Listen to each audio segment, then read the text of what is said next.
शुरू कर। Okay so hello everyone welcome to the hello everyone welcome to my Zoom classes. अगर आप ये क्लास पहली बार देख रहे हैं तो मैं बता दूं, मैं हफ्ते में 2 बार जो है ऑर्गन की क्लास लेता हूँ। फर्स्ट ईयर के लिए एंड मतलब सेकंड ईयर के लिए भी मैं क्लास लेता हूँ, और हफ्ते में 5 दिन जो है मैं एफएमटी की क्लास लेता हूँ फॉर सेकंड ईयर। अगर आपको मेरी क्लास अच्छी लग रही है और आप ये क्लास है ना लाइव ज्वाइन करना चाहते हैं, तो फिर आप जो है आपको इस क्लास का लिंक मेरे Telegram channel the home medicos पे मिल जाएगा। और अगर आप इस क्लास की रिकॉर्डिंग यूट्यूब पे देख रहे हैं तो अपने जो रिव्यूज है वो मुझे कमेंट सेक्शन में जरूर बताइएगा। ओके, ठीक है। तो आज हम सबसे पहले मैं बता दूं, मैं एफोरिज नंबर 1 2 3 4 5 ये 5 एफोरिज मैं ऑलरेडी करा चुका हूँ। ये आपको मेरी ऑर्गेनिक की प्लेलिस्ट जो है मेरे चैनल पे उसमें मिल जाएगी। ठीक है। तो आज का हमारा टॉपिक है एफोरिज नंबर 6। ठीक है। एफोरिज नंबर 6 में क्या है?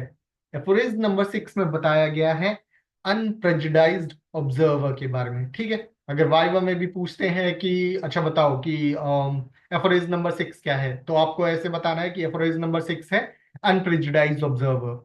ठीक है। सिंपल चीज इस तरीके से है। मान लीजिए अगर इसका है ना क्वेश्चन भी आता है, तो इसका क्वेश्चन भी जो है फ्रेज नंबर 6 पे शॉर्ट में आएगा। और शॉर्ट में भी आएगा तो भी क्वेश्चन कुछ इस तरीके से रहेगा कि डिस्क्राइब अनप्रेजुडाइज्ड ऑब्जर्वर इन डिटेल। या तो फिर जो है शॉर्ट में ऐसा रहेगा कि 3 4, जैसे नहीं कि 5 5 नंबर के, मतलब है ना मल्टीपल 3 से 4 क्वेश्चन होते हैं ना, तो उसमें बस ऐसे लिखा होगा कि अनप्रेजुडाइज्ड ऑब्जर्वर। ठीक है। और उसको आपको एक्सप्लेन करना होगा। ठीक है। तो इस तरीके का सीन होता है, ऐसे आएगा। तो ये है पूरा फ्रेज नंबर 6। इसको मैं पढ़ के तो नहीं बताने वाला, इसकी रीडिंग आपको खुद मारनी होगी। मैं आपको ये समझाता हूं कि एक्चुअल में ये अनप्रिजुडाइज्ड ऑब्जर्वर क्या होता है, और इस अपोरिज्म के अंदर जो है चीजें मतलब है ना और क्या क्या है। ओके, तो शुरू करते हैं। सबसे पहली चीज जो कि इस अपोरिज्म में है कि अनप्रिजुडाइज्ड ऑब्जर्वर। ठीक है। अब मेजोरिटी ऑफ द स्टूडेंट्स के मन में एक क्वेश्चन ये आ रहा होगा कि बॉस अनप्रेजुडाइज्ड ऑब्जर्वर क्या होता है। ठीक है। सबसे पहली चीज तो ये है कि यहाँ पे दो ये जो वर्ड है दो पार्ट्स में डिवाइडेड है। ठीक है। पहला है अनप्रेजुडाइज्ड एंड दूसरा है ऑब्जर्वर। ठीक है। ठीक। तो सबसे, एक मिनट, किसी का मैसेज आया है। ह्यूमन मेंटालिटी ऐसी है कि बॉस कैसे अनप्रेजुडाइज्ड हो सकता है। बेटा मैं पहले इस पे बताऊंगा, मैं इस पे बताऊंगा। ठीक है। ओके।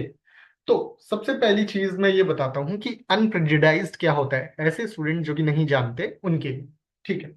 अनप्रेजुडाइज्ड, अनप्रेजुडाइज्ड का मतलब होता है देखो, दो वर्ड्स होते हैं, एक होता है प्रिजुडाइज्ड और एक होता है अनप्रिजुडाइज्ड। प्रिजुडाइज्ड का मतलब क्या होता है सबसे पहले मैं वो बताता हूँ। प्रिजुडाइज्ड का मतलब होता है, हिंदी में हम इसे कहते हैं पूर्व निर्धारित। ठीक है। क्या कहते हैं हम लोग इसे? इसे हम लोग हिंदी में कहते हैं पूर्व निर्धारित, यानी प्रिजुडाइज्ड। यानी कि कोई भी चीज है, किसी भी चीज को लेके अगर हम लोग पहले से ही अपने मन में डिसाइड कर लेते हैं, है ना, उस चीज के बारे में, तो उसे हम लोग कहते हैं प्रिजुडाइज्ड होना। जैसे कि मान लो कि मैं आपको पढ़ा रहा हूँ। ठीक है, मैं प्रेजेंट में आपको पढ़ा रहा हूँ, है ना। और आपने, ये चीज है कि मैं डेली आपकी क्लास लेता हूँ। ठीक है। तो आपने ये समझा कि संजय बॉस तो जो है मतलब है ना ऑर्गेनिन की डेली क्लास लेते हैं, है ना, पढ़ाते हैं, जरूर संजय बॉस की है ना ऑर्गेनिन जो है बहुत अच्छी होगी, इस तरीके से। ठीक है। तो आपने क्या है कि पहले से ही मान लो वहां पे उस चीज को सोच लिया। ठीक है। कुछ आपने ये देखा कि जो है कि मैं ऑर्गेनिन पढ़ाता हूँ, तो इसलिए आपने ये सोच लिया, अपने मन में एक धारणा बना ली कि नहीं, संजय बॉस अगर ऑर्गेनिन पढ़ाते हैं, ये ऑर्गेनिन पढ़ा रहे हैं, इसका मतलब इनकी ऑर्गेनिन मजबूत होगी। ठीक है। तो इसे कहते हैं प्रिजुडाइज्ड होना। ठीक है, ये चीज। अब इसी तरीके से अनप्रिजुडाइज क्या होना है? अनप्रिजुडाइज्ड होना वो चीज होती है कि हम कोई भी धारणा ना बनाए पहले से, यानी कि पूर्व निर्धारित ना हो। यानी कि जैसे कि मान लो मैं आपको ऑर्गन पढ़ा रहा हूँ। ठीक है। तो आपने ये नहीं सोचा कि हाँ अगर ये ऑर्गन संजय बॉस ऑर्गन पढ़ा रहे हैं इसका मतलब संजय बॉस की ऑर्गन स्ट्रांग होगी, ऐसा ना सोचते हुए आपने ये सोचा कि ठीक है संजय बॉस ऑर्गेनाइज पढ़ा रहे हैं, ठीक है, ओके ओके ओके। मतलब या तो फिर आपने ये चीज की मतलब है ना कि संजय बॉस ऑर्गेनाइज पढ़ा रहे हैं, इसका मतलब संजय बॉस की ऑर्गेनाइज फेवरेट होगी। ठीक है, ऐसा मान लो सोच लिया। लेकिन हो सकता है ऐसा ना हो। ठीक है। अब ये चीज है कि आपने जब है ना मेरे से पूछा, ओके, आपने मान लो मेरे से पूछा कि बॉस मुझे ये बताएं कि क्या ऑर्गेनिक आपका फेवरेट सब्जेक्ट है। मैंने बताया कि नहीं, फेवरेट तो मान लो मेरा कोई और सब्जेक्ट है, लेकिन ये है कि ऑर्गेनिक मैंने इतनी बार पढ़ी है तो मैं पढ़ा लेता हूँ अच्छे से। ठीक है। तो इस एक्चुअली ना होने से समझ, ठीक है, तो इस तरीके से तो ये चीज क्या है कि वहां पे आप प्रिजुडाइज नहीं हुए। आपने क्या था कि फैक्ट्स के, पहले फैक्ट्स को चेक किया, है ना, एंड दूसरा फिर क्या था कि फैक्ट्स को चेक कर, हाँ फ्रिज डिफरेंट है, यू कैन जॉइन, ठीक है, फैक्ट्स के बेसिस पे जो है फिर आपने ये चीज डिसाइड किया कि अच्छा ठीक है, मतलब संजय बॉस जो है मतलब ऑर्गन पढ़ाते हैं, हो सकता है संजय बॉस का मतलब संजय बॉस का फेवरेट है XYZ। अब मैं एक क्लिनिकल एग्जांपल देके समझाता हूँ, ठीक है। अब मान लेते हैं कि एक पेशेंट आया आपके पास, एक पेशेंट आया और वो बड़ा ही मतलब है ना थोड़ा सा नहा धो के नहीं आया है, मतलब ऐसे ही गंदा गंदा सा, उसके बाल एकदम मतलब ऐसे लग रहा है कि मतलब बाल आल धोता नहीं है, नहाता धोता नहीं है, इस तरीके का। ठीक है। तो आपने जैसे ही उसको देखा, आपने देखा कि ये बड़ा गंदा गंदा सा रह रहा है, इसकी मतलब है ना मतलब बाल आल भी इस तरीके से, आपने कहा कि ये जरूर सल्फर है। ठीक है। तो यानी कि आपने उसकी कुछ पॉइंट्स देख के, कुछ उसकी पर्टिकुलर चीजें देख के आपने प्रिजुडाइज हो गए, आपने ये चीज डिसाइड कर ली, है ना, या आपने मन में धारणा बना ली, पूर्व निर्धारित कर लिया कि ये सल्फर है, तो उसे कहना, उसे हम कहेंगे प्रेजुडाइज्ड होना। ठीक है। वहीं दूसरी तरफ मान लो वही पेशेंट आया, है ना, गंदा संदा सा है थोड़ा सा, ऐसा लग रहा है कि नहाया धोया नहीं है ना, जो है या नहाता धोता नहीं है ना, बाल आल एकदम बिखरे बिखरे से हैं, इस तरीके से। ठीक है। आपके मन में, ठीक है, आपने देखा, हो सकता है कि आपके मन में आए कि यार ये सल्फर लग रहा है, लेकिन आप पक्के नहीं हो गए, देखो, मतलब है ना कि आपने बिल्कुल ये ठान नहीं लिया कि नहीं ये सल्फर ही है। आपने क्या किया, आपने एक मन में अपना एक कॉलम बनाया कि हाँ मुझे ये लग रहा है कि ये सल्फर है, लेकिन अब मैं इसकी केस टेकिंग करूंगा और देखूंगा वहां क्या निकल के आता है, उसके बेसिस पर डिसाइड करूंगा कि ये कौन सी मेडिसिन है, ठीक है, इस बंदे की। ठीक है। तो इसे हम लोग कहते हैं अनप्रिजुडाइज्ड होना। ठीक है। तो डिफरेंस क्या होता है प्रिजुडाइज्ड और अनप्रिजुडाइज्ड में? प्रिजुडाइज्ड में ये होता है कि हम मतलब किसी चीज को लेके मतलब एक प्रॉपर धारणा बना लेते हैं कि नहीं यही है ना। और अनप्रिजुडाइज्ड क्या होता है? अनप्रिजुडाइज्ड का मतलब ये होता है कि ये मतलब ठीक है कि लग मतलब है ना कि हम फिक्स नहीं करेंगे। प्रिजुडाइज्ड में होता है कि हम फिक्स हो जाते हैं किसी चीज को लेके, और अनप्रिजुडाइज्ड में मतलब होता है कि हम फिक्स नहीं होते। ठीक है। हम वहां पे कॉलम छोड़ते हैं इस चीज को लेके कि हाँ भाई कुछ भी हो सकता है यहाँ पे, ये हम लोग फैक्ट्स के बेसिस पे जाएंगे एंड देन डिसाइड करेंगे कि ये, है ना, कि कौन सी मेडिसिन है इस पेशेंट की, या ये पेशेंट कैसा है कैसा नहीं है, एक्यूट केस है, क्रॉनिक है, या क्या है क्या नहीं है। ठीक है। तो बच्चों अनप्रिजुडाइज समझ में आया ना कि क्या चीज होती है अनप्रिजुडाइज और प्रिजुडाइज क्या होता है? आप मुझे बताएं तो फिर जो है मैं फिर आगे कंटिन्यू करूंगा इस चीज पे, अगर आपको कोई डाउट है अभी भी प्रिजुडाइज और अनप्रिजुडाइज में। नम्रा बेटा आपको समझ में आया? Okay okay okay. ठीक है। तो सिंपल सी चीज यही हुई ना कि मैंने आपको एक एग्जांपल बताया कि प्रिजुडाइज क्या होता है और अनप्रिजुडाइज क्या होता है। अगर आप प्रेजेंट टाइम में भी जाएंगे या ओपीडीज में जाएंगे या फिर अपने कई सारे बैचमेट्स को देखेंगे, या हो सकता है अपने कई सारे सीनियर्स को भी देखेंगे, तो वो क्या होता है कि एक दो सिम्टम देखे और जो है ना वहां पे कि ये तो यही है, मतलब एक दो हल्के सिम्टम्स देखे। देखो, कुछ सिम कुछ चीजों में ऐसा होता है कि मान लो हमें बिल्कुल पेक्यूलियर सिम्टम मिले, PQRS मिले, बिल्कुल है ना, बहुत ज्यादा अच्छे PQRS मिले, तो वहां पे तो ठीक है कि हाँ हमें अच्छे PQRS मिले, उसके बेसिस पे हमने है ना मतलब उन चार सिम्टम लिए हमने, और चार सिम्टम PQRS लिए, है ना, और जो है उसके बेसिस पे हमने तुरंत डिसाइड कर लिया कि ये पर्सन की ये मेडिसिन है ना। लेकिन क्या है कई बार मतलब बहुत सारे लोग क्या करते हैं, बहुत सारे स्पेशली जो है ना मतलब जो ना अभी हाल के सीनियर्स हैं वो क्या करते हैं, और नहीं अभी नहीं, नहीं दूध भी है, रोटी साथ में। मम्मी मैं क्लास ले रहा हूँ अभी, मैं बाद में बताता हूँ, मैं रोटी रोटी नहीं खाऊंगा अभी। हाँ। ठीक है। तो जो है PQRS क्या है? नम्रा बेटा मैं अभी PQRS समझाऊंगा, ठीक है ना? तो जो है हाँ मैं क्या समझा रहा था कि कई सारे आपके सीनियर्स भी कुछ इस तरीके से मिलेंगे, जैसे कि क्या है कि पीक्यूआरएस के बिना एक दो सिम्टम्स को ये ना देख लिया और एक दो सिम्टम्स के बेसिस पे ये ना डिसाइड कर लिया कि अरे नहीं यार, ये तो जो है, ये पेशेंट तो है ना, इसके पेशेंट की ये मेडिसिन है, इस पेशेंट की ये मेडिसिन होता है। तो ये क्या होता है, ये होता है प्रेजुडाइज्ड होना। और प्रेजुडाइज्ड होने के पता है नुकसान क्या क्या होता है? प्रेजुडाइज्ड होने के नुकसान ये होते हैं, जैसे कि मैं आपको बताता हूँ।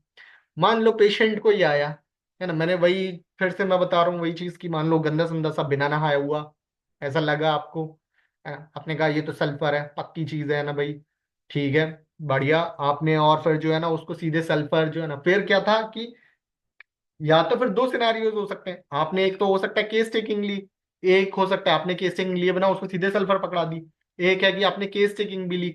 लेकिन क्या है, जब आप पहले से ही प्रेजुडाइज्ड हो चुके हैं, तो फिर वो कितना भी बता ले, पेशेंट है ना, लेकिन आपके मन में तो पहले से ही बैठा हुआ है कि नहीं ये तो सल्फर है, मैं तो इसको सल्फर ही दूंगा। तो फिर क्या है कि वो कितना भी बता ले, दूसरी मेडिसिन आप निकल के ही नहीं आएगी। ठीक है, तो ये नुकसान होता है। यानी कि जो हमारी टोटालिटी होती है, टोटालिटी ऑफ सिम्टम जो होती है, वो सही नहीं बनती है, पहली चीज। दूसरी चीज क्या होती है, उस केस में जो हमारी सिमिलिमम होती है ना, वो निकल के नहीं आती। सिमिलिमम क्यों नहीं निकल के आती? क्योंकि हमारी टोटालिटी ही जो होती है वो गलत बनी हुई होती है। और टोटालिटी क्यों गलत बनी हुई होती है? हमारी टोटालिटी इस वजह से गलत बनी हुई होती है क्योंकि हम लोग तो पहले से ही प्रेजुडाइज्ड हो गए थे, है ना। और वहीं अगर हम अनप्रेजुडाइज्ड की बात करें, तो अनप्रेजुडाइज्ड के केस में क्या होता है? अनप्रेजुडाइज्ड के केस में ये होता है कि जैसे कि मान ले कि पेशेंट आया, वही, है ना, आपके मन में आया कि अच्छा ठीक है, ये मुझे ये लग रहा है, ये वाला पेशेंट मुझे ये मेडिसिन का लग रहा है। ठीक है, आपने अपने मन के एक कोने में उसको स्टोर करके रख लिया कि हाँ ठीक है। अब क्या था कि आपने उसकी केस टेकिंग ली। जब केस टेकिंग ली तो वहां पे आपको कुछ अच्छे पीक्यूआरएस मिले, है ना, जो कि हमें एक दूसरी मेडिसिन की तरफ इंडिकेट कर रहे थे। ठीक है, अब इससे क्या है कि, है ना, कि मेडिसिन चेंज हो गई, है ना। लेकिन अगर आप प्रेजुडाइज हो जाते तो फिर वहां पे तो चीजें खराब हो जाती। तो अनप्रेजुडाइज में क्या फायदा था कि भाई वहां पे कि हमें जो है वहां पे टोटालिटी, मतलब हमें नए पीक्यूआरएस मिले अच्छे। तो इसकी बेसिस पे क्या था कि हमें नई मेडिसिन का पता चला कि हाँ, ये वाली नहीं, जो हमने पहले सोचा था ये वाला नहीं है, ये दूसरा वाली मेडिसिन की तरफ जा रहा है। ठीक है, अब उसमें क्या था, हमारी टोटालिटी अच्छी बनेगी, टोटालिटी अच्छी बनेगी तो भाई हमारे मतलब है ना, स्टिमुलम है ना अच्छे। बॉस स्लाइड नहीं ओपन हुई। बेटा कौन सी वाली स्लाइड? ये अभी स्लाइड बच्चों दिख रही है ना आपको, ये एफोरिज्म 6 वाली? आप मुझे एक बार कोई भी चैट बॉक्स में मुझे एक बार बता दे। नहीं दिख रही है? एक मिनट, एक मिनट, एक मिनट, एक मिनट, मैं दोबारा रुक जाइए करता हूँ। आप दिख रहे हैं बेटा? मुझे अब बताना। अच्छा अच्छा। हाँ बच्चों, मुझे पहले ही बता दिया करो, अगर ऐसी कोई गड़बड़ हुआ करे ना तो मुझे पहले ही एक बार को बता दिया करो कि हाँ बॉस ये गड़बड़ हो रही है ऐसा। क्योंकि मुझे पता नहीं लगता ना, मेरे सामने वो स्क्रीन दिख रही थी तो मैं इस वजह से बोले जा रहा था। अच्छा, आप दिख रही ना? और नम्रा, गौरी, दिख रही है ना बेटा?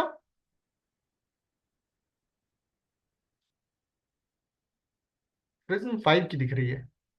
अच्छा, हाँ हाँ हाँ हाँ, सॉरी सॉरी सॉरी। अच्छा अच्छा अच्छा अच्छा अच्छा, ठीक है ठीक है ठीक है। अब दिख रही है ना बेटा, 6 की दिख रही है ना स्लाइड अब?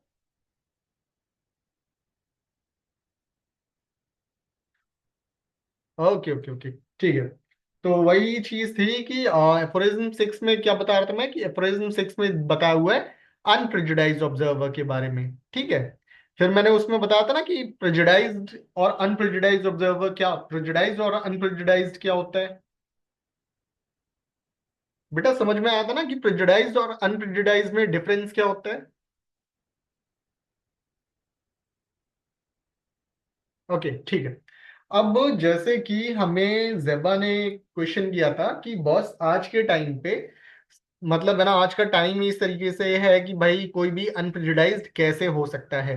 ठीक है, अब देखो हम एक चीज इस पे बात करते हैं कि जैसे कि हमने एपोरिज्म 1 में पढ़ा था, प्रेजुडाइज पहले से ही जज कर लेना, बिल्कुल बिल्कुल, प्रेजुडाइज का मतलब यही होता है कि पहले से ही जज कर लेना, बिल्कुल सही कहा जेबा। ठीक है, देखो जैसे जेबा ने मेरे से क्वेश्चन किया था अभी कि जो है ना कि बॉस आज के टाइम पे तो हर को मतलब है ना अनप्रेजुडाइज होना मुश्किल है क्योंकि सबके सब प्रेजुडाइज्ड है। तो अब हमने ये चीज पढ़ी थी कि मिशन फर्स्ट एफोरिज्म क्या था हमारा, मिशन ऑफ द फिजिशियन था। ठीक है। सेकंड एफोरिज्म था हाईएस्ट आइडल क्योर था। और थर्ड वाला क्या था हमारा, वो था नॉलेज ऑफ द फिजिशियन। ठीक है। अब जो कि हमने वही वहां पे बात की थी कि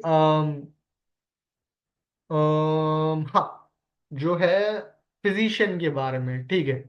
याद रखिए जो कि फिजिशियन है, अगर हम लोग बात करते हैं कि जो एक अच्छा फिजिशियन है, ट्रू फिजिशियन, देखो दो वर्ड्स होते हैं बेटा, एक होता है फिजिशियन और एक होता है ट्रू फिजिशियन। ठीक है।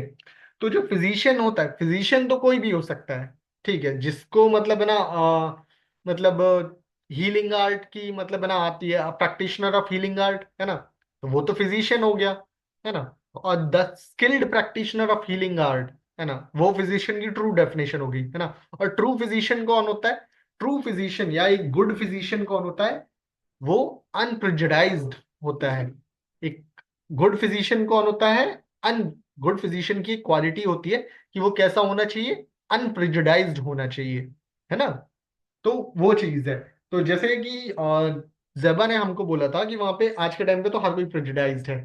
तो याद रखिए अगर कोई भी फिजिशियन प्रेजुडाइज्ड होके काम करेगा, तो अगर वो प्रेजुडाइज्ड होता है या प्रेजुडाइज्ड ही रहता है, तो फिर जो उसकी प्रैक्टिस होगी, उसकी प्रैक्टिस उतनी बेहतर नहीं हो पाएगी। क्यों नहीं हो पाएगी? क्योंकि उसके प्रेजुडाइज्ड होने की वजह से उसकी सिलेक्शन ऑफ रेमेडी पे असर पड़ेगा।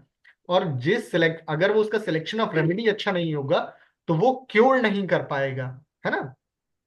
समझ रहे हो ना बेटा। इस वजह से, है ना, जो फिजिशियन है ना, उसको अनप्रेजुडाइज्ड होना ही पड़ेगा। चाह कर उसको अपने आप को इस तरीके से बनाना होगा कि उसको अपने आप को अनप्रेजुडाइज बनाना ही होगा, है ना। तो समझ में आना बेटा ये वाली चीज जब कि जो है अनप्रेजुडाइज क्यों होना चाहिए। समझ में? ओके ओके ठीक है। तो बच्चों मैंने आपको बताया यहाँ पे डिफरेंस की प्रेजुडाइज्ड और अनप्रेजुडाइज्ड के बारे में, कि ये क्या क्या होते हैं, क्या क्या इफेक्ट होता है प्रेजुडाइज्ड होने से, है ना, मतलब पेशेंट की मेडिसिन में अनप्रेजुडाइज्ड होने से क्या इफेक्ट पड़ता है, इस तरीके से। मेरे से अभी वैसे एक स्टूडेंट ने क्वेश्चन किया था जस्ट अभी चैट में कि बॉस PQRS क्या होता है। मुझे यहाँ पे जितने भी बच्चे प्रेजेंट हैं, मुझे कोई बताना चाहेगा कि किसी और को पता है कि PQRS क्या होता है? मुझे एक बार चैट बॉक्स में बताओ कि आप लोगों को पता है PQRS क्या होता है, PQRS सिम्टम्स। कोई भी? अगर आपको पता है तो मैं ना एक्सप्लेन करूं, अगर आपको नहीं पता तो फिर मैं एक्सप्लेन करूं कि PQRS क्या होता है।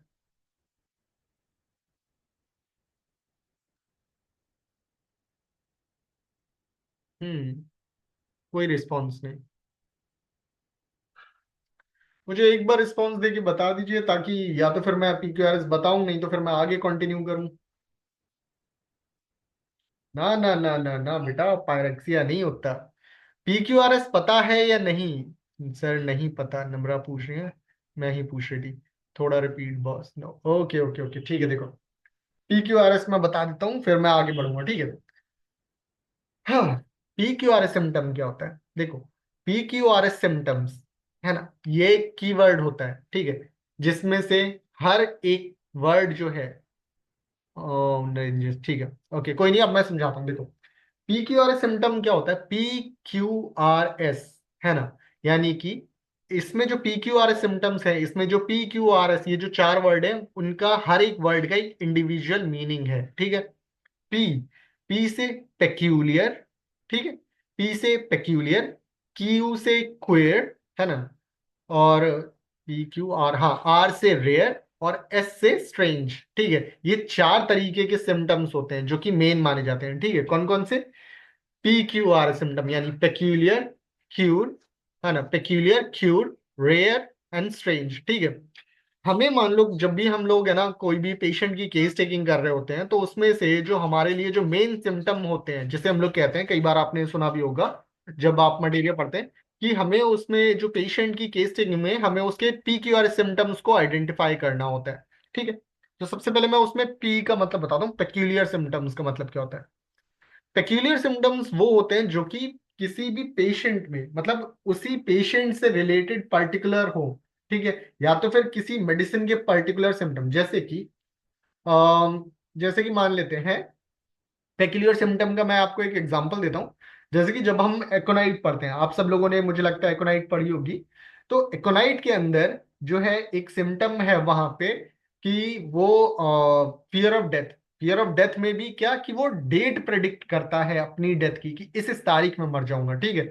तो फियर ऑफ डेथ के अंदर ये जो डेट का प्रेडिक्शन होना है, ये उसका एक एक्ोनाइट का एक पेक्यूलियर सिम्टम है, ठीक है। यानी कि जब कोई पेशेंट आया मान लो आपके पास और उसने आपको बताया कि है ना कि डॉक्टर साहब मैं तो बहुत दिनों से बीमार चल रहा हूँ, मुझे तो नहीं लगता अब मैं बचूंगा, और मैं तो भाई अब मर जाऊंगा, बस ये कुछ नहीं अगले हफ्ते तक ही भाई मैं जीऊंगा, और जो है कि नए साल को, अभी नए साल वाले दिन देखना, नए साल वाले दिन तो मेरी मौत हो जानी है ऐसी, ठीक है। अब वो क्या था, वो उस केस में वहां पे उस पेशेंट का पेक्यूलियर सिम्टम था, ठीक है। और क्योंकि जो पेक्यूलियर सिम्टम क्या होता है ना कि जो दूसरों से उसको अलग बनाता है ना। जैसे कहते हैं ना कि बहुत मतलब एक एक ऐसी पहचान, जैसे हमारे थंबप्रिंट्स हैं, ठीक है, हमारे थंबप्रिंट्स बाकी लोगों से सबसे अलग होते हैं, है ना। तो वो थंबप्रिंट जो होता है ना वो हमें सबसे अलग, तो वो हमारी एक पेक्यूलियर पहचान है ना। तो उसी तरीके से पेक्यूलियर सिम्टम है ना, किसी भी पेशेंट के वो सिम्टम्स होते हैं जो कि उस पेशेंट को बाकी सारे पेशेंट से, मतलब उसी तरीके के सेम केसेस से, है ना, डिफरेंशिएट करता है। या तो फिर किसी मेडिसिन का वो सिम्टम जो कि उसी तरीके की सेम मेडिसिन से उसको डिफरेंशिएट करता है, वो पर्टिकुलर सिम्टम, उसे हम लोग कहते हैं पेक्यूलियर सिम्टम, है ना। समझ में आया ना बेटा?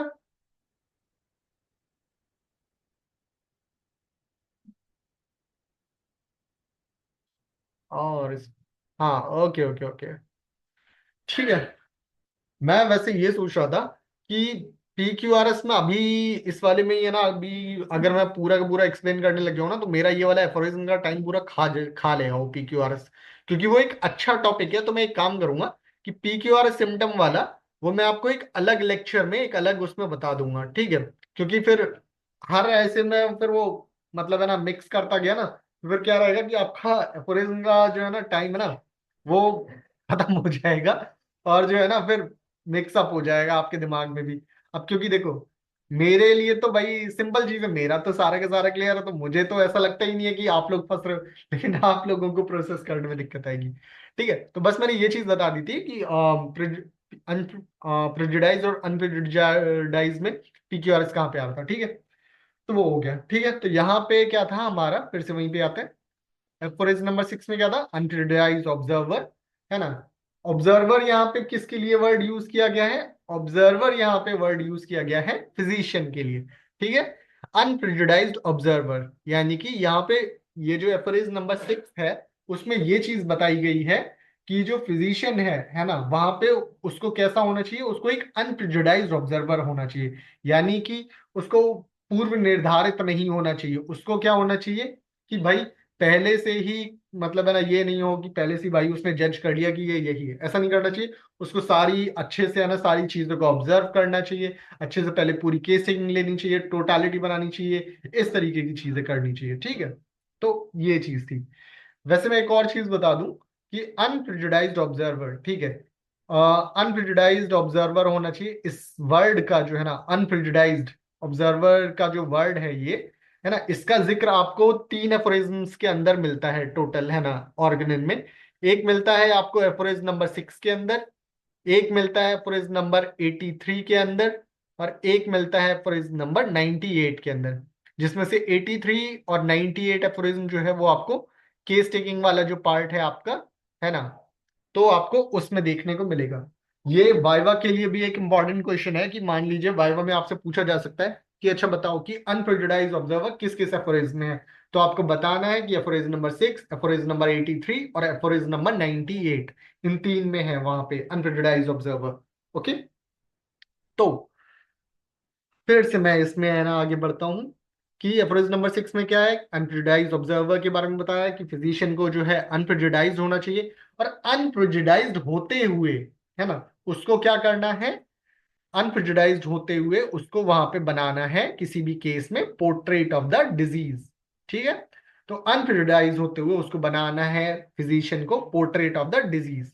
ठीक है, अब यहाँ पे क्वेश्चन होगा स्टूडेंट्स का कि boss portrait of the disease क्या होता है। ठीक है, तो देखिए जैसे कि नाम से ही पता लग रहा है पोर्ट्रेट, पोर्ट्रेट का मतलब क्या होता है, पिक्चर, है ना, किसकी पिक्चर, डिजीज की पिक्चर। ठीक है, तो फिजिशियन को क्या करना है कि अनप्रेजुडाइज्ड होते हुए जो डिजीज की एक पिक्चर बनानी है, यानी कि जो पेशेंट हमारे पास आया है उसकी एक जो भी उसको डिजीज है उसकी उस डिजीज की एक पिक्चर बनानी है ना। और पिक्चर का मतलब ये नहीं कि हम लोग वहां पे ड्राइंग करेंगे, ठीक है, वो नहीं। पिक्चर का मतलब ये चीज होता है कि मतलब है ना कि हाँ इसको क्या क्या सिम्टम्स है, जैसे नहीं होता कि अच्छा चलो मैं इसको एक एग्जांपल के तौर पे बताता हूँ जिससे आपको पोर्ट्रेट ऑफ द डिजीज समझने में आसानी होगी। बचपन में जब आप लोग छोटी क्लासेस में होंगे फर्स्ट सेकंड में, तो आपकी क्या था ना, ड्राइंग बुक में ऐसा होता था कि एक ऐसा होता था कि सिंगल सिंगल डॉट मिला के मान लो जो है ना मतलब चीजें बनानी होती थी। जैसे मान लो बॉक्स बनाना है तो single single single single dot ऐसे होते थे, छोटे छोटे छोटे छोटे, जैसे ऐसे ऐसे ऐसे ऐसे ऐसे ऐसे करके ना वहां पे। फिर उन सब डॉट्स को जब आप मैच कर लेते थे तो फिर जो है ना आपकी एक मतलब है ना तस्वीर बन जाती थी, है ना, पिक्चर बन जाती थी। कभी बच्चों आपने ऐसा की कभी आपने बचपन में ऐसा बनाया है? पहले इसका जवाब दीजिए ताकि मैं इस चीज को ही कनेक्ट करके मैं आगे आपको समझाऊंगा। कभी आपने ऐसा बनाया? ओके ओके ओके, ठीक है। तो सिंपल चीज क्या होती थी कि वो डॉट्स जब हम लोग कनेक्ट करते थे तो वहां पे एक पिक्चर फॉर्म होती थी। ठीक है, तो इसी तरीके से यहाँ पे जब हम लोग पोर्ट्रेट ऑफ द डिजीज की बात कर रहे हैं या डिजीज पिक्चर बनाने की बात कर रहे हैं, है ना, तो उसमें क्या होता है कि जो डॉट्स हैं वो होते हैं सिम्टम, है ना, जो डॉट्स होते हैं वो होते हैं सिम्टम्स, यानी कि हम लोगों को डिफरेंट डिफरेंट मतलब ढेर सारे सिम्टम्स को कलेक्ट करते हुए और उनको आपस में जोड़ते हुए जब हम लोग दे जोड़ेंगे आपस में तो हमें क्या मिलेगा, एक डिजीज की कि पेशेंट को क्या डिजीज है ना, उसकी एक पिक्चर फॉर्म होगी। तो हमें ये समझ में आएगा कि पेशेंट को क्या डिजीज है, क्या मेडिसिन देनी है, इस तरीके से। ठीक है, तो हमने उन सारे सिम्टम्स के बेसिस पे क्या किया, एक एक करके जोड़ जोड़ के वहां पे हमने एक डिजीज पिक्चर बना ली है। ठीक है, अब जब डिजीज पिक्चर बना ली, अब उस डिजीज पिक्चर को जो है हम लोग क्या करेंगे, जो हमारी मेडिसिन की पिक्चर है ना, ड्रग पिक्चर है ना, उससे कंपेयर करेंगे, है ना। अब ड्रग पिक्चर क्या होता है, ड्रग पिक्चर भी वही चीज होती है कि जो मेडिसिन के सिम्टम्स के बेसिस पे है ना वहां पे जो मतलब हमारा, जैसे कि मान लो कोई भी मेडिसिन हम लोग पढ़ते हैं, जैसे मान लो एकोनाइट पढ़ते हैं, कोई भी पढ़ते हैं, तो फिर क्या रहता है कि है ना कि उसमें मतलब हाँ जो डिफरेंट डिफरेंट सिम्टम्स होते हैं ना, तो उन सिम्टम्स को जब हम लोग कंबाइन फॉर्म में पढ़ते हैं तो हमें पता लग जाता है कि हाँ ये मेडिसिन, ये जो है एकोनाइट के सिम्टम है ना। इसी तरीके से जो हमने डिजीज पिक्चर थी उन्हीं को कंपेयर किया फिर हमने हमारी ड्रग पिक्चर से, यानी कि जो मेडिसिन के सिम्टम्स से हमें पता है, मेडिसिन के सिम्टम्स से। ठीक है, और जब दोनों पिक्चर्स है ना सेम बन जाती हैं वहां पे तो हम लोगों को ये कंफर्म हो जाता है कि अच्छा हाँ ये जो है इस मतलब है ना उसकी बात ये मतलब जो पेशेंट है इस पे हमें ये मेडिसिन देनी है। ओके, तो बच्चों समझ में आया ना कि disease, portrait of the disease क्या होता है और उसको कैसे, पोर्ट्रेट ऑफ द डिजीज से कैसे हम उसको बनाते हैं और कैसे पोर्ट्रेट ऑफ द डिजीज को हम लोग है ना और ड्रग पिक्चर से कंपेयर करके रेमेडी सिलेक्शन करते हैं। ओके, बाकी जेबा को तो चलो क्लियर है, नम्रा और बाकी बच्चे गौरी आप सबको क्लियर है? ओके, गौरी बेटा आपको?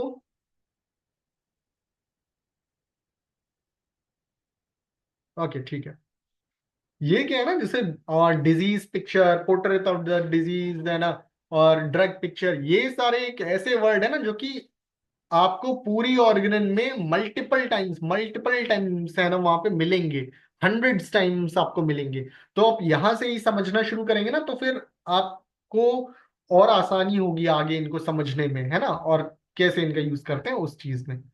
ठीक है, तो वो चीज थी कि हमने क्या इसमें चीज पढ़ी थी वहां पे कि जो है हमें भाई अनप्रेजुडाइज फिजिशियन को क्या होना चाहिए, अनप्रेजुडाइज ऑब्जर्वर की तरीके है ना वर्क करते हुए फिर क्या करना है, पोर्ट्रेट ऑफ द डिजीज बनाना है। पोर्ट्रेट ऑफ द डिजीज क्या होता है वो हमें पता लग गया था, ठीक है। अब पोर्ट्रेट ऑफ द डिजीज जो है किस चीज से बनाएगा, सिम्टम्स से बनाएगा। अब सिम्टम्स कौन कौन देगा हमें, या तो फिर है जो है पेशेंट देगा, पेशेंट की जो कंप्लेन होंगी उनसे है ना पोर्ट्रेट ऑफ द डिजीज बनेगी, या तो फिर दूसरा और कौन दे सकता है सिम्टम में, पेशेंट का फ्रेंड दे सकता है। जैसे कि मान लो हमारा पेशेंट है वो कोई छोटा बच्चा है, मान लेते हैं कि 2 साल का या 3 साल का बच्चा है। अब भाई वो तो हमें सिम्टम्स दे नहीं सकता, तो ऐसे केस में क्या होगा कि जो सिम्टम्स हमें कौन बताएगा, जो भी पेशेंट का अटेंडेंट है वो बताएगा, या फिर उसका जो फ्रेंड है फैमिली मेंबर है वो बताएगा हमें, ठीक है। तो उससे सिम्टम्स लेते हुए हम लोग है ना वहां पे पोर्ट्रेट ऑफ द डिजीज बनाएंगे, है ना। या तो फिर क्या है, तीसरी चीज क्या है, हम सिम्टम्स हमें और कहाँ से मिल सकते हैं, तीसरा चीज जो है हमें मिल सकते हैं कहाँ से, फिजिशियन के ऑब्जर्वेशन से। यानी कि जो फिजिशियन ने खुद ने ऑब्जर्वेशन किए, कि मान लो पेशेंट सामने बैठा था, कि अच्छा ठीक है पेशेंट ऐसा है, गंदा दिख रहा है, ठीक है। पेशेंट को खांसी हो रही है, अच्छा ठीक है। पेशेंट मतलब है ना बार बार जो है ना मतलब नर्वस है, मतलब फास्टिडियस है, कैसा है, मतलब समझ रहे हो ना कि पेशेंट मतलब है ना वो सामने दिख जाता है। मतलब जो फिजिशियन पेशेंट्स की सारी चीज है ना जो उसके ऑब्जेक्टिव सिम्टम्स है ना उनके बेसिस पे जो है ना वो लेते हुए है ना फिजिशियन जो है पोर्ट्रेट ऑफ द डिजीज बना सकता है ना। तो वो चीज, तो हमने यहाँ पे क्या पढ़ा कि पोर्ट्रेट ऑफ द डिजीज कैसे बनाएगा फिजिशियन, वो या तो फिर है ना पेशेंट की कंप्लेन्स लेते हुए वहां पे है ना पोर्ट्रेट ऑफ द डिजीज बनाएगा, या तो फिर पेशेंट का फ्रेंड जो है वो सिम्टम बताएगा पेशेंट के, है ना, उसको लेते हुए पोर्ट्रेट ऑफ द डिजीज बनाएगा, या तो फिर जो है फिजिशियन के जो खुद के ऑब्जर्वेशन होंगे, जो फिजिशियन ने पेशेंट के अंदर खुद देखा होगा, है ना, उसको लेते हुए वहां पे पोर्ट्रेट ऑफ द डिजीज बनाएगा, ठीक है। तो बेटा यहां तक समझ में आया ना कि portrait of the disease physician कैसे बनाएगा, और इन तीनों को लेते हुए कोई कंफ्यूजन तो नहीं ना। अगर जरा सा भी कंफ्यूजन हो ना तो आप मुझे बताना, है ना। ठीक है चलो, बाकी बच्चों को समझ में आया, नरेंद्र तुम्हें समझ में आया, चलो जेबा का भी गौरी का भी, ठीक है। ठीक है, तो एफोरिज्म नंबर 6 में ओवरऑल यही था, है ना। अब इसके फुटनोट की तो हम बात करेंगे अब, ठीक है। एफोरिज्म नंबर 6 के फुटनोट में क्या है, ठीक है। फुटनोट में दिया हुआ है हमारा प्राइमा कॉजा मोर्बाई, ठीक है। याद रखिए कि कभी भी मान लो आपसे वाइवा में पूछते हैं इस तरीके से पूछेंगे कि अच्छा बताओ कि जो है प्राइमा कॉजा मोर्बाई किस में है, तो आपको ऐसे बताना है कि प्राइमा कॉजा मोर्बाई जो है वो एफरेज नंबर 6 के फुट नोट में है, ऐसे बताना है आपको, ठीक है। और मान लीजिए अगर इसका शॉर्ट में भी क्वेश्चन आ सकता है इसका एक बार को, कि एक्सप्लेन डिस्क्राइब प्राइमा कॉजा मोर्बाई, ठीक है। प्राइमा कॉजा मोर्बाई, ठीक है, नाम से ही पता लग रहा है primary cause of the disease, ठीक है।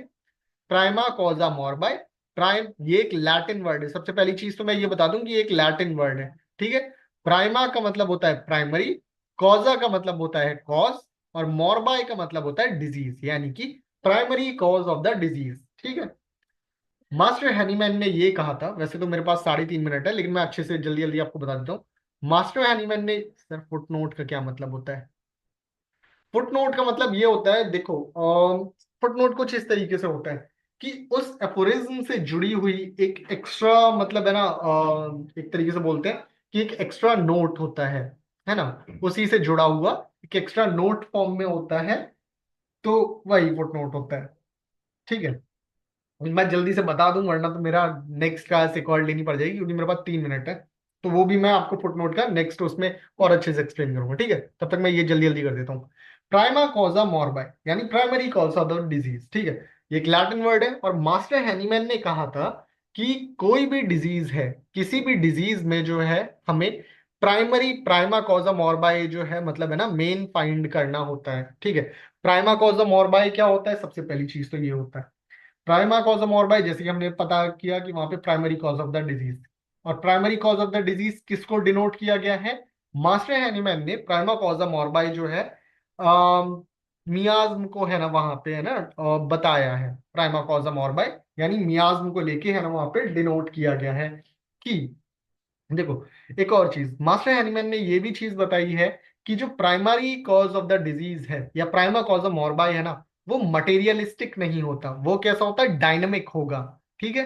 डायनेमिक में मतलब क्या, जो हमारी डायनेमिक फोर्सेस होती हैं, यानी मियाज्मेटिक फोर्सेस, ठीक है। अब मास्टर हैनीमैन ने, अब मैं बताता हूँ कि इसको primary cause of the disease क्यों कहा गया है। देखो, जैसे कि मैंने आपको पिछले लेक्चर में भी, पिछली क्लास में भी बताया था कि मास्टर हैनीमैन का कहना है कि मियाज्म जो होती हैं वो डिजीज कॉजिंग फोर्सेस होती हैं। वो हम सबकी बॉडी में हम पहले से ही होती हैं, और वो क्या करती हैं कि हमारी बॉडी को एक तरीके से डिस्पोज कर देती हैं, एक्सपोज, डिस्पोज नहीं, सॉरी। मोरबाई का मतलब क्या होता है? मोरबाई का मतलब होता है डिजीज, डिजीज, ठीक है। तो हाँ, मैंने क्या बताया था कि मियाज्म जो क्या होती है कि वो हमारी बॉडी को जो होती है एक्सपोज कर देती है फॉर द डिजीज, है ना, या फिर for the disease causing agents, है ना। तो वो चीज होती है।